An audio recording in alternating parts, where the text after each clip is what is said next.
Alright, and ito yung sinasabi natin na strong magnetic connection, guys.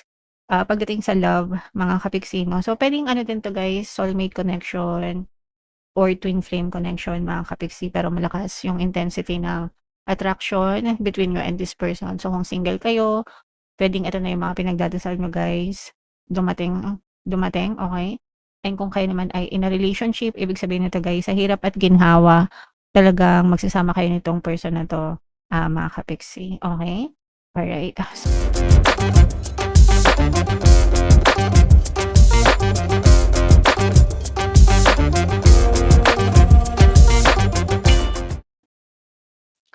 Hello guys, hello Sagittarius, welcome back to Pinoy Pixie Tarot. Ang pamagat ng episode natin for tonight is full moon kapalaran para ngayong August to September para sa Sagittarius, Sun, Moon, Rising Sign, and Venus. Yung ating full moon guys, ngayong August ay sa August 26, tapos yung August 28 guys. Tapos yung next na full moon naman natin ay sa September 26. So ang reading na to ay para sa period na yan, and ang pamagat ng ating full moon ay Sturgeon Moon, mga kapiksi. So ito yung ating moon message guys. Your dreams need a practical plan. So kailangan talaga ito guys, no? Meron tayong pangarap, pero kailangan meron din tayong plano para sa mga pangarap natin, mga kapiksi. And we have to keep the momentum going guys. And we have to focus on our dreams. Kasi kapag nakafocus tayo, yung attention natin nakafocus sa mga dreams natin, yung energy natin magpo-flow doon, and dadating magmo-move yung mga tao, bagay, sitwasyon, kasi igagalaw ni universe yan para ma-achieve mo yung mga dreams mo. So that's why importante talaga na naka-focus tayo palagi sa mga dreams natin, and kailangan may mga plano tayo. Okay? Alright. Attune to the moon, write down 10 things that you know are wonderful about you. So meron tayong positive and negative trait, no, sa atin, sa tayo, no, bilang tao, meron tayong mga positive and negative na ugali, traits, no, personality, ganyan. Dapat doon tayo nagfo-focus sa mga positive traits palagi. And then yung mga negative traits naman, kailangan i-improve natin, no? Embrace natin sila because that's a part of our wholeness. But we also have to try our best para ma-improve natin, lumabas yung best version natin, mga kapiksi. So kunwari, isa sa mga negative trait mo is tamad ka, 'di ba? O kaya meron kang manyana habit, yung mamaya na, procrastination, ganyan. Pwede mo naman siyang i-improve, 'di ba? Pwede mo siyang gawin ng unti-unti hanggang sa mapansin mo na hindi ka na tinatamad and palagi ka ng masipag. Okay, yung mga ganun guys, alright? Okay. Additional meaning nitong card na to guys, laziness could explain your current situation. If so, change that and own it. So, di ko naman sinasabi o wag nating sabihin na tamad kayo guys, pero meron talagang ibang tao na tamad. Merong ibang tao na tamad tas ine-expect nila na yumaman sila, ine-expect nila na maging maganda yung buhay nila. Guys, walang tamad na yumayaman. So kailangan may effort, kailangan maging masipag, and yung pagiging masipag guys, hindi lang yan sa action. Kailangan masipag kayong magdasal, kailangan masipag kayong kumilos, kailangan masipag kayong maging positibo, no? Lahat yan, sinasabayan ng pagiging masipag, mga kapiksi, kung gusto niyo talagang umasenso sa buhay, okay? Chasing money doesn't work, you need to chase a dream. So kapag you chase your dream, mga kapiksi, money will follow. Okay? Money will always follow you kapag sinikap mo na abutin yung mga pangarap mo guys. Okay?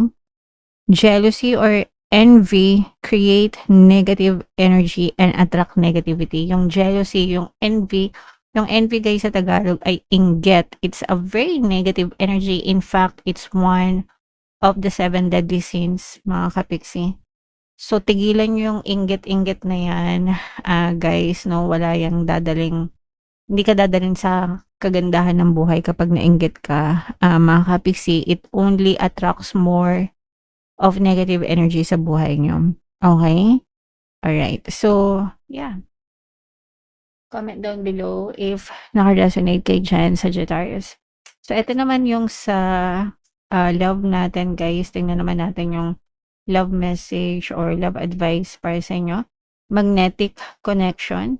There is a very strong pull and intensity that draws you to this person. So, meron kayong magnetic connection. Malakas yung hatak niyo sa isa't isa. If pareho kayong single, guys, walang problema. Pero kung may mga sabit na, tigilan nyo na kahit gaano pa kalakas yung pull, yung hatak sa isa't isa. Meron kasing iba na ganun yung ginagawang katwiran, no? Alam na na may jowa, alam na na may asawa, kumakabit pa. Kasi ang kinakatwiran nila, mahal nila, ganyan-ganyan. That's wrong, mga kapiksi. Napaka-immoral. So, kung single kayo, okay lang. Yes, ma-attract kayo. Pero kung mga may jowa na, mga may sabit na, tigilan na, please, no? Tigilan, mga kapiksi. Nandito yung channel natin para i-remind kayo, guys. Okay? Alright. So, yeah. Comment down below if naka-resonate kayo dyan, Sagittarius. So, ito yung deck na gagamitan natin. Shuffle natin to, guys. Hanapin natin yung energy ng Sagittarius at saka yung energy ng Moon. Habang sinashuffle ko to, guys, panoorin nyo muna yung video natin regarding sa ating paano mag-manifest ng abundance video course. Kapiksi, sawa ka na ba sa mga struggles at hirap sa buhay mo? Masipag ka ba at masikap sa buhay ngunit hindi ka pa rin umaasenso? Ilang beses ka na bang nag-attempt magnegosyo at mag-invest pero palagi ka pa rin nalulugi? Sa pagkakataon na ito ay maaaring may subconscious beliefs ka na nagiging balakid sa iyong pag-unlad at pagyaman. Introducing, paano mag-manifest ng abundance video course. Dito ay matututunan mong ma-overcome ang mga balakid mo para tuluyan ka ng umunlad, umasenso, sumagana, maging matagumpay, successful at maswerte sa iyong kabuhayan, pera, trabaho, negosyo, salapi at kaperahan ng bonggang-bongga. Dali, mag-send na ng email sa pinoypixie@gmail.com at simulan na ang iyong pagyaman ngayon. Alright, so sa lahat ng gusto mag-avail ng course, guys, meron tayong paano mag-manifest ng abundance video course, paano mawala ang third party at magkaroon ng harmonious na relationship, paano pabalikin si ex vice breakup. Sa mga interesado, guys, mag-send lang kayo ng email sa pinoypixie@gmail.com. And sa mga naghahanap ng pampaswerte, guys, meron tayong money shaker jar. Ito yun, guys, no? Super liit lang nito, pero super effective, super powerful, at saka ito. So, ito yung ating WhatsApp number, mga kapiksi. Chat nyo lang ako dyan.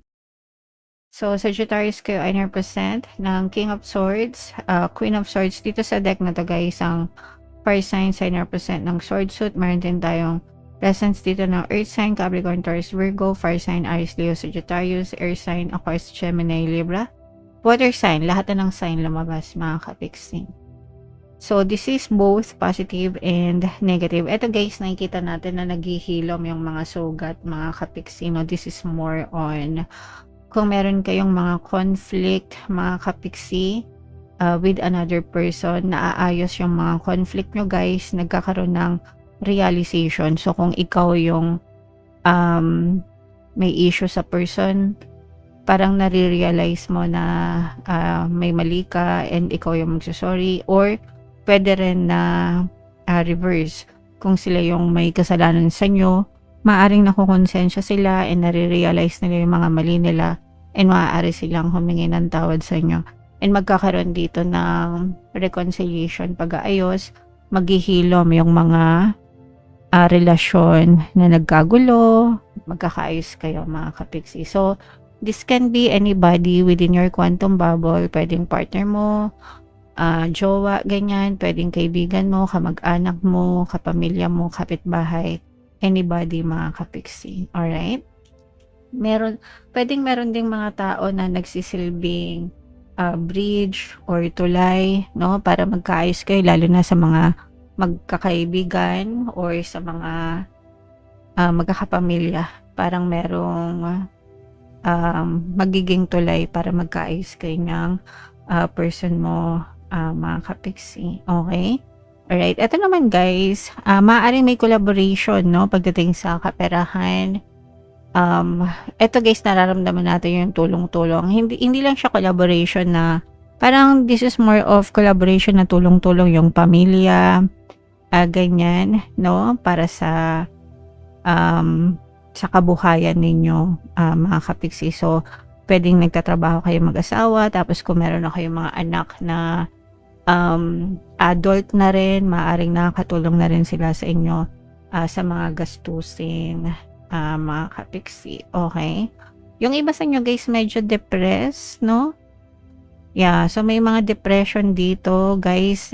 Biktima kayo ng negative thinking, overthinking, and it causes your depression guys. Depression is not something that you should take lightly. Merong iba na sinasabi depressed sila, pero merong iba talaga na talagang depressed, no? Kasi mahirap kapag ka-depressed. It's a battle within your mind, mga kapiksi, na hindi nyo malaman kung bakit nagkakaganyan kayo. So, you will need some help. Yung iba na talagang sobrang nade-depress sa buhay, mga kapiksi, no? Maaaring kailangan nyo ng tulong. So, humingi kayo ng tulong sa mga kamag-anak nyo, guys. And,